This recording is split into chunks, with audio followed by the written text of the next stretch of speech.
Hello and welcome to another episode of the PropSwap podcast. We are your hosts, Ian Epstein.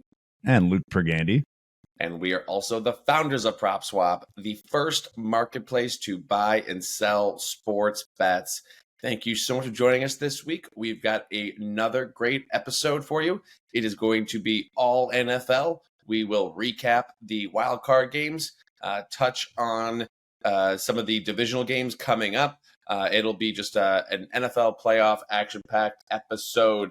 First, I thought we would start with the most recent game, Eagles at Bucs. The Eagles, I think, were 10-1 to start the season, defending Super Bowl champs. Seemed like they had zero hangover. And then to say the wheels came off the Eagles season, I think would be a slight understatement.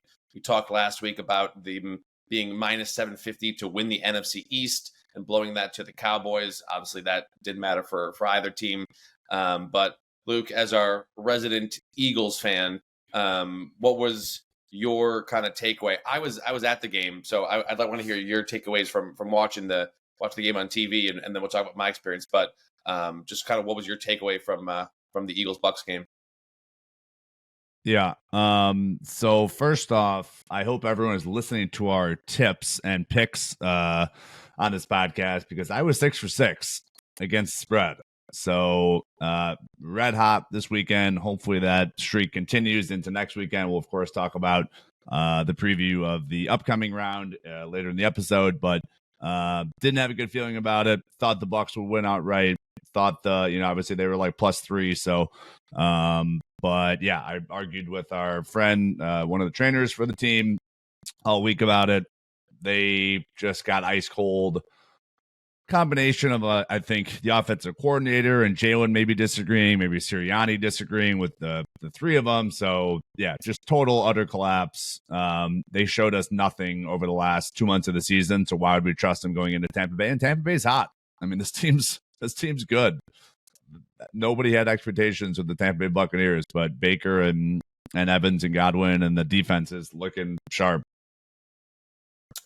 Yeah. So first of all, go Bucs. If you're watching this, the flags were waving. Yeah, Ian's waving a flag for those that are on audio.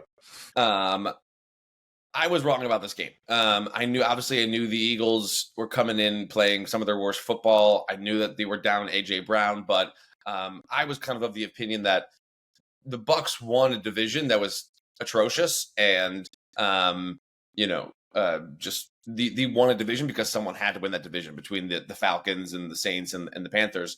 And I just thought that, come playoff time, the Eagles would snap out of it, and I was dead wrong. The missing of AJ Brown seemed to be a huge factor. Obviously, there was that long pass to Devontae Smith that felt like maybe they were gonna snap out of it, but that was their one and only touchdown drive of the game. So I was wrong about this game.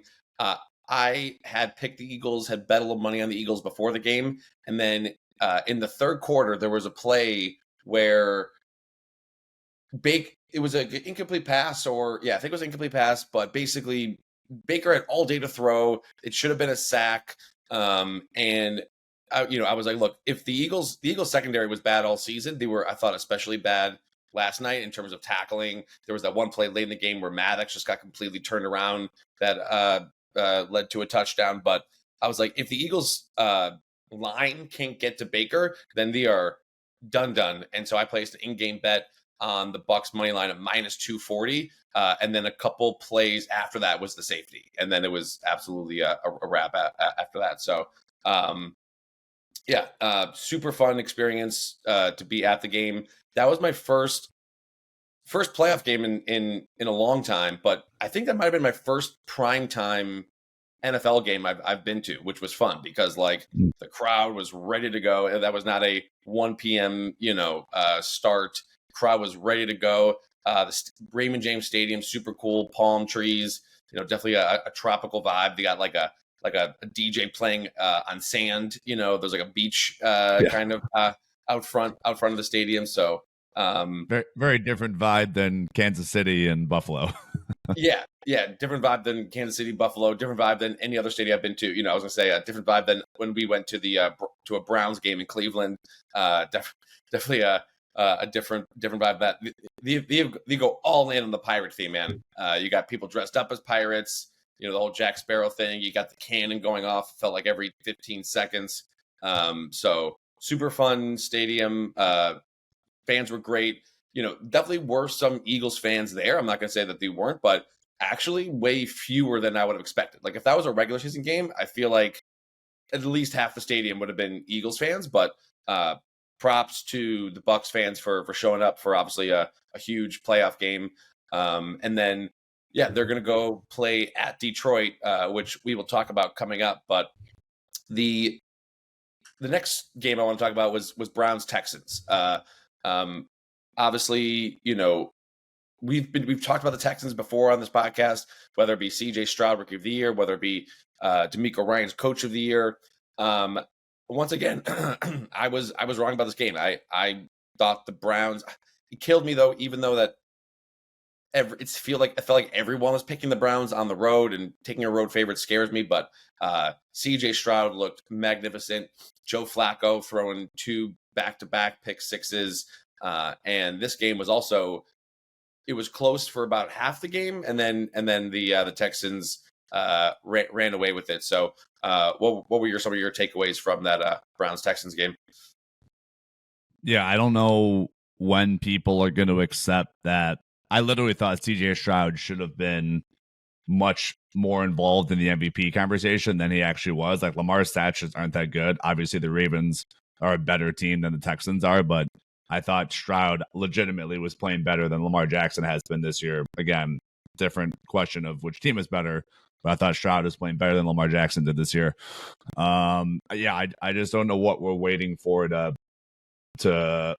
accept that this guy is a Pro Bowler and like he's playing like he's top 5. I don't know if he's actually going to be top 5 once his career is said and done, but I mean, he's just absolutely balling. 274 yards, 3 touchdowns, no picks, no sacks.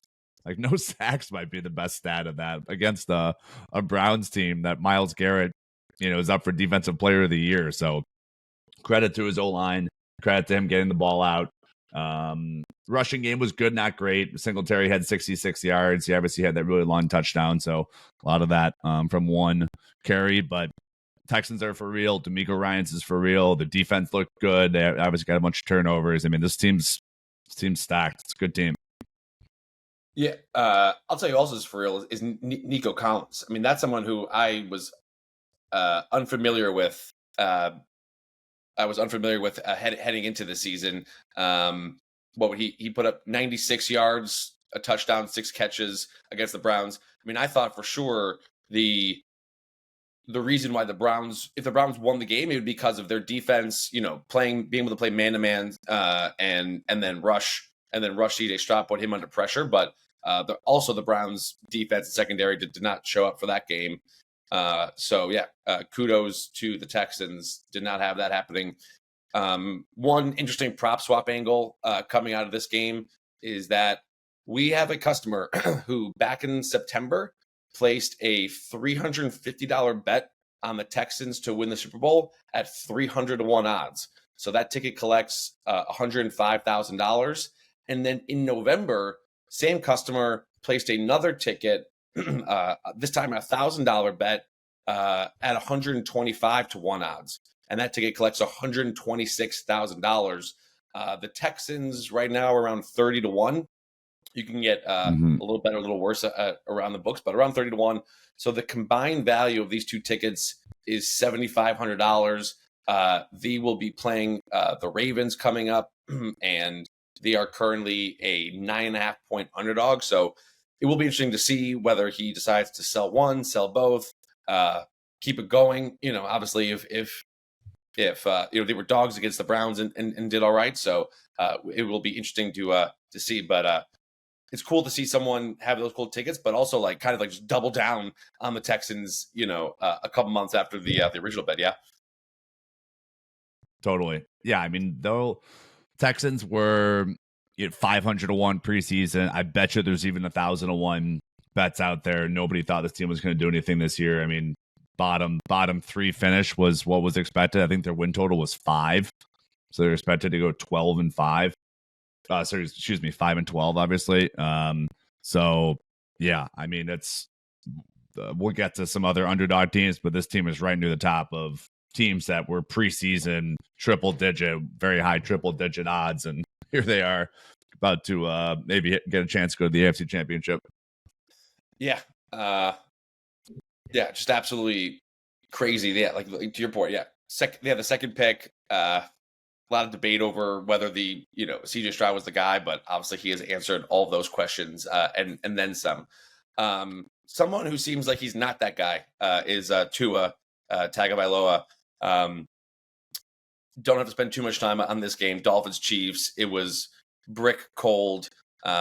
Seemed like the Dolphins did not want to be there. They may have kept the bus running during that game.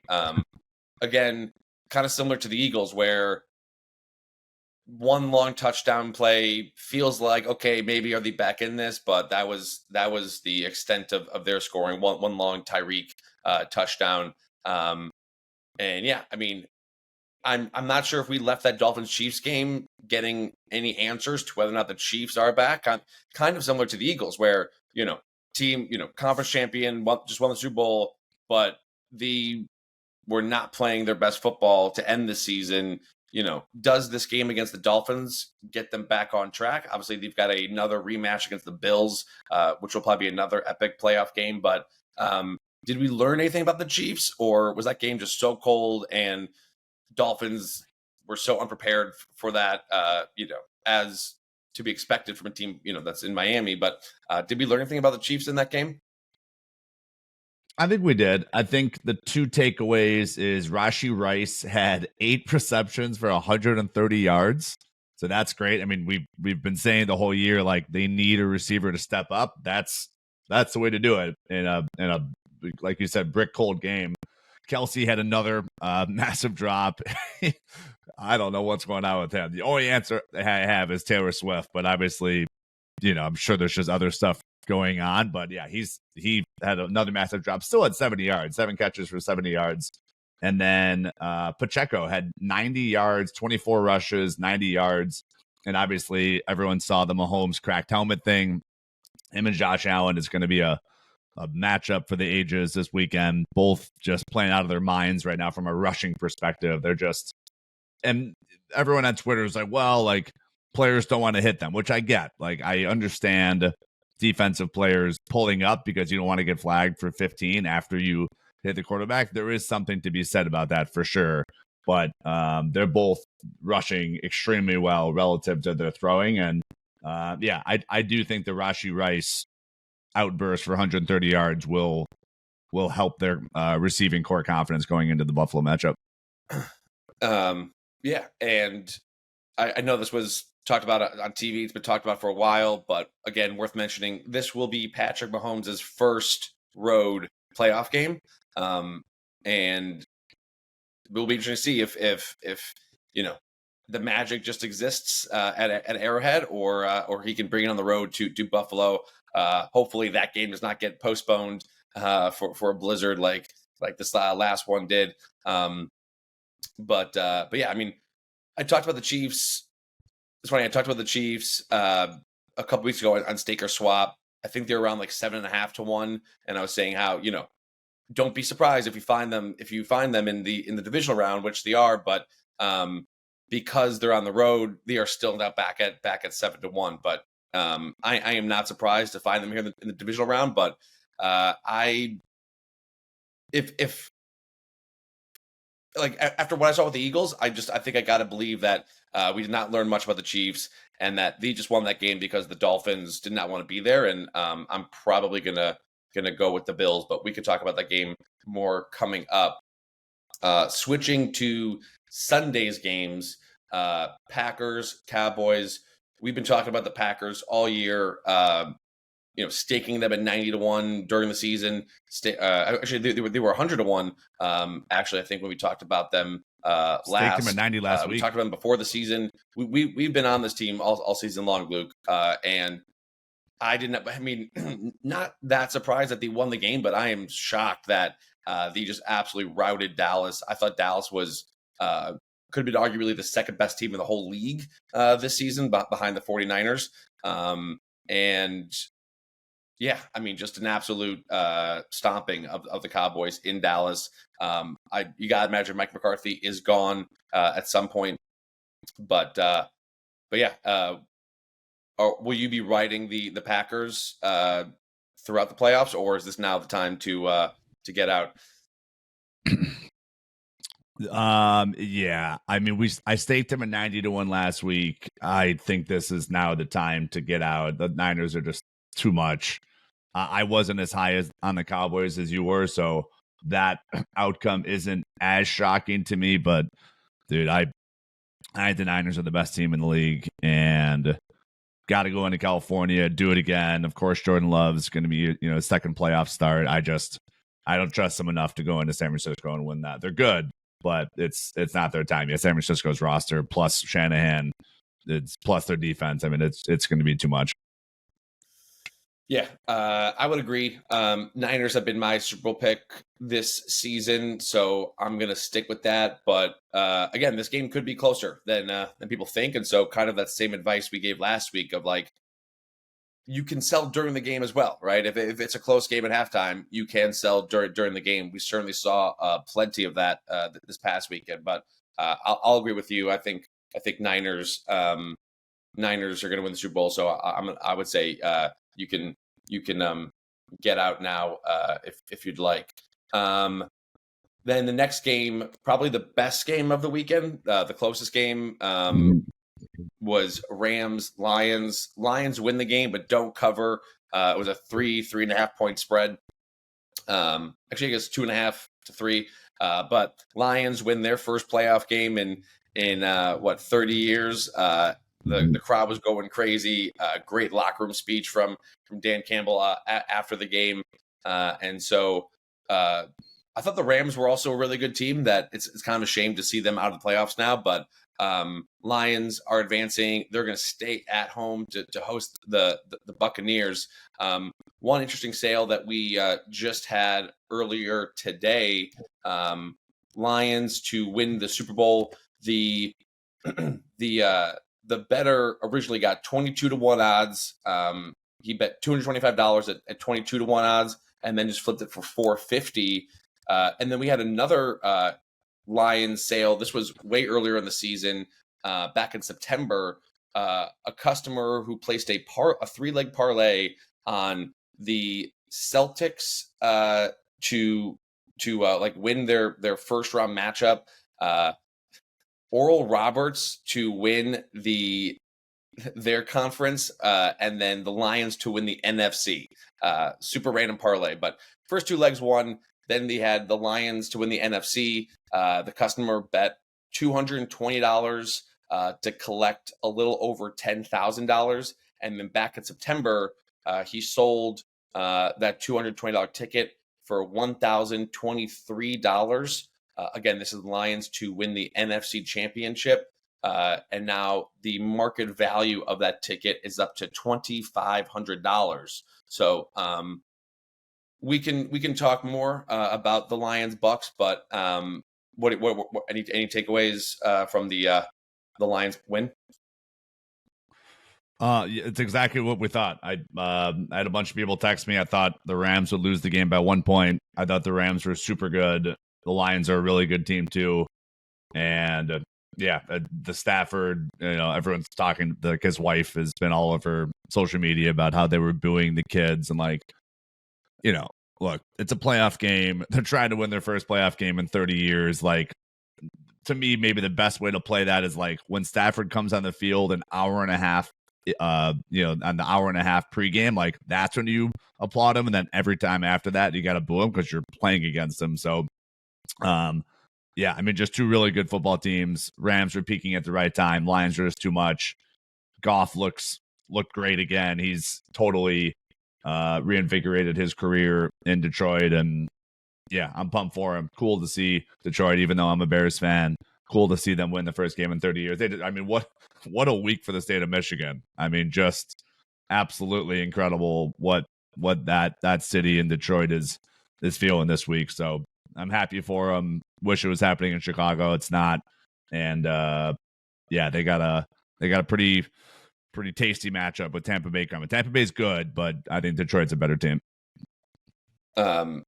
Speaking of fans booing and Chicago, this is a side topic, but did you see what happened when the Bulls Ring of Honor and the fans booing Jerry Krause's wife, and just kind of make me a little embarrassed to be from Chicago because the whole national kind of media and people are just talking about what a bad look that was for Bulls fans. Yeah. New rule, if you weren't aware already, if the person's dead, no booing. Can't boo someone that's passed away. Like that's the rule. I had this debate with all my Bulls fans over the weekend. Like, I don't care if you were good, bad, ugly, won championships, didn't win championships, which by the way, he won 6 here. So like, what are we? The logic is you could have won 8. Okay. Like, I'm not disagreeing with that. Maybe you could have won 8. You won 6. The guy's dead. It's just the widow. You can't boo dead people. Yeah. Love The Last Dance. The documentary. Obviously, Jerry Krause was not painted great in that. Again, he wasn't alive to tell his side of the story, but I think that's a good rule. That's a good rule. If someone is deceased, let's not boo their widow and existing family. But back to Stafford though. After the game in the press conference, some media member asked him, like, are you happy for the fans? And he was like, I'm happy for the players. And so I'm not sure what Stafford was expecting. Was he expecting some sort of tribute? Like, to your point, like he know, like he's on the other team now. He's won a Super Bowl already, like with the Rams. But yeah, interesting. It seemed like he was a little salty about that because he specifically did not say the fans. He just said, I'm happy for the players. So yeah, we'll talk more about the Bucs Lions coming up, but just kind of switching looking towards this weekend. We've got the first game, Texans at Rams. Like I said, the Texans the Rams. At Ravens. Sorry. Texans at Ravens. Yeah.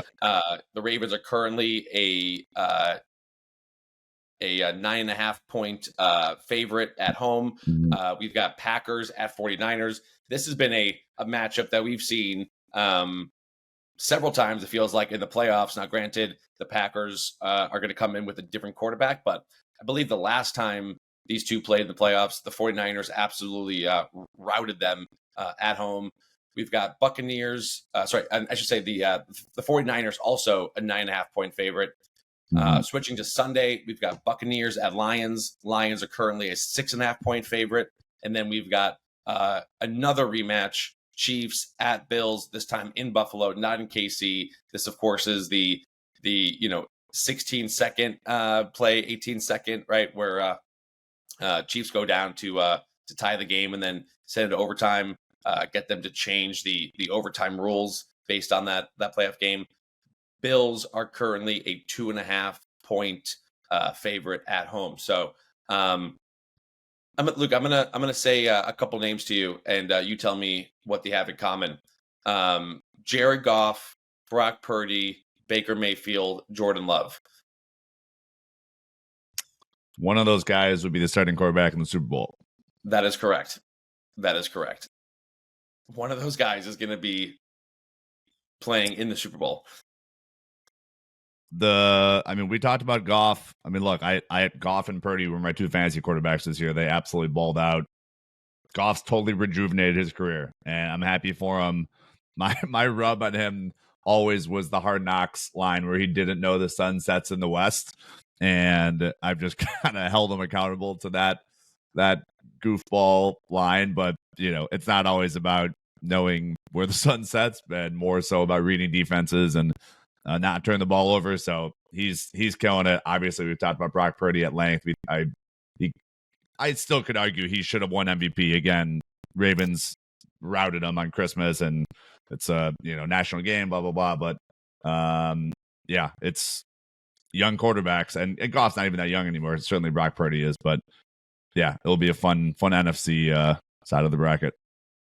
Yeah. Yeah. Obviously, Goff has been there before, but if you put up 3 points in the Super Bowl, is that really something you want to put on your resume in terms of having actually played at the Super Bowl before? So yeah, crazy to think that one of those guys will be playing. So we talked a little about the Texans, Ravens. We talked a little about the Packers, 49ers. Who will you be picking for Buccaneers Lions on Sunday afternoon? The Lions. I like the Bucs. Obviously, we discussed. I thought they would win on Monday night, but yeah, Lions are a better team, better quarterback, and the defenses are close. Honestly, Tampa Bay's defense might be better than Detroit's, but yeah,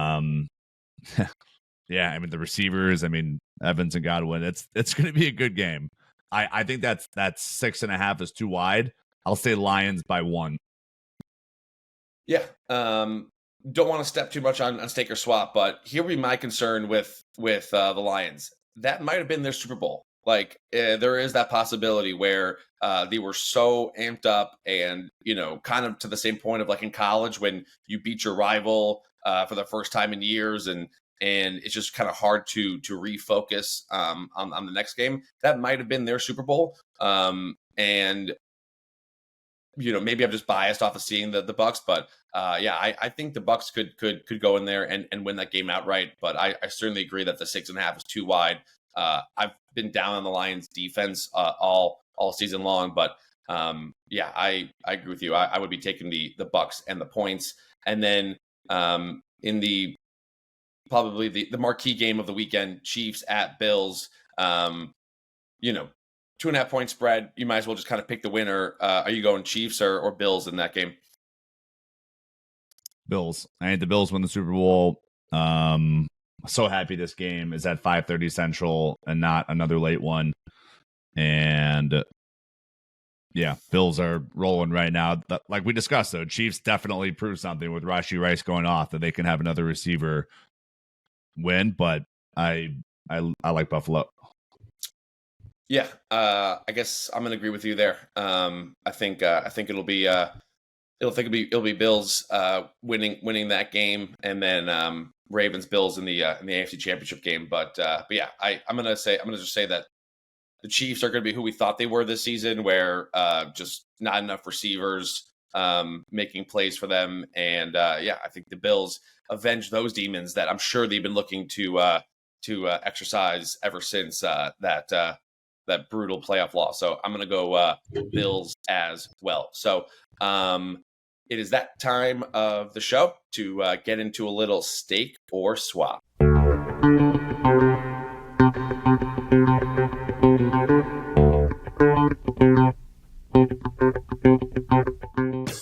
First up, we will be talking about the Houston Texans, currently as high as 33-1 to win the Super Bowl. As we discussed earlier, they were as high as 300-1, perhaps even higher at some books. So already a 10x improvement over their early season odds. But Luke, we will start with you first. Are you staking or swapping the Texans?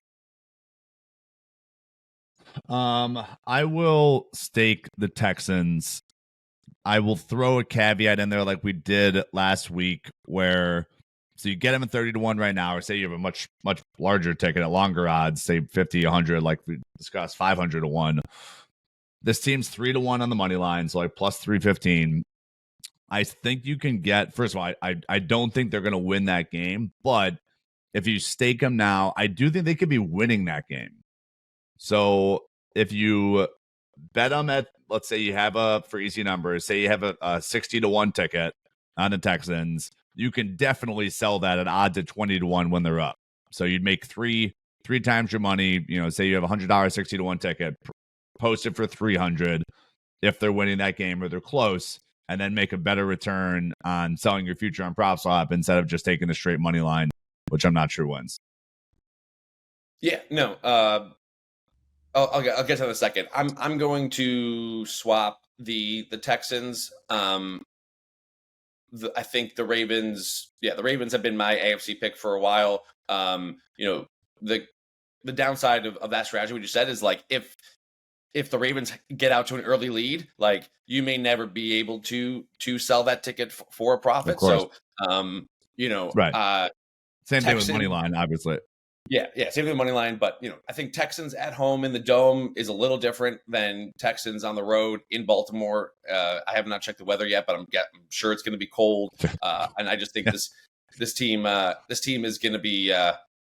This team is just they're different at home, in a closed roof environment than on the road. So I would be looking for it to be Ravens big and be out to an early lead. But just to your point about like buying and selling futures during games, I mean, I know we've talked about this before, but the Texans were what, like 80 to 1 to win the Super Bowl before the Browns game, and now they're 33 to 1. Like, you could have made more money by buying a Super Bowl future before the Browns game and then flipping it. You could have made more money on that than just betting the money line against the Browns. Same thing with the Buccaneers. Like, both of those games were close spreads, like 2.5, 3-point spreads. So like the money line was like plus 130, plus 140. You would made more than 1.5x on your money by buying and selling Super Bowl futures. So just something to continue to look for. When you look at these odds boards, right? Like Packers, Bucs, Texans. If you like any of those teams to win straight up, I would venture a gigantic guess that you would make more money by betting the Super Bowl future and then selling it either during the game or after the game. More money than you would make on just the straight up money line. But for those reasons, I think it could be Ravens early and often. I will be swapping the Texans. The next team we're going to talk about are the aforementioned Tampa Bay Buccaneers. They are currently 33 to 1 to win the Super Bowl as well. Same odds as the Texans. And so I will go first. I am staking the Buccaneers. Just right there, like the fact that the Bucs and the Texans have the same Super Bowl odds, but the Bucs are a 6.5-point dog versus the Texans are a 9.5-point dog. I think that right there kind of shows you why there's a tad more value on the Bucs than on the Texans if you're going to look for a long shot right now. But again, like I said, I've been down on this Lions defense all year long. The ranked 23rd in points allowed, 27th in points per play, 20th in yards allowed. I was actually kind of shocked that Stafford and the Rams did not put up more points than they did. But have not trusted this Lions defense all year long. Meanwhile, on the flip side, the Bucs defense ranks 5th in points allowed and 4th in points per play. Their rush defense is 6th in yards allowed. So the Bucs have a really good defense. Baker, probably has more playoff experience than people would think. And like I said, I think that might have been the Lions Super Bowl. I could see this just being a gigantic letdown spot for the Lions, and we leave that game being like same old Detroit, same old Lions. Like Tirico said, right? SOL, same old Lions. I think we could be saying that after Sunday's game. It's a fair point about the being a letdown. I will have the exact same answer I did with the Texans. I'll stake the Bucs with the caveat I don't think they win this game, but I do think you can flip it for like that spread just too wide. I think you can flip it in game, take them now, get a 25 to 1 future, flip it for odds of 10 to 1 if they get up or they're close. Yep.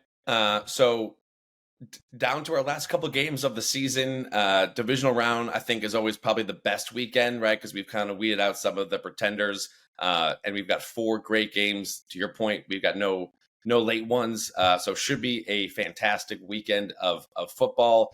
Definitely be checking out PropSwap, buying and selling futures before the game, during the game, after the game, and so enjoy the weekend. Thank you so much for listening.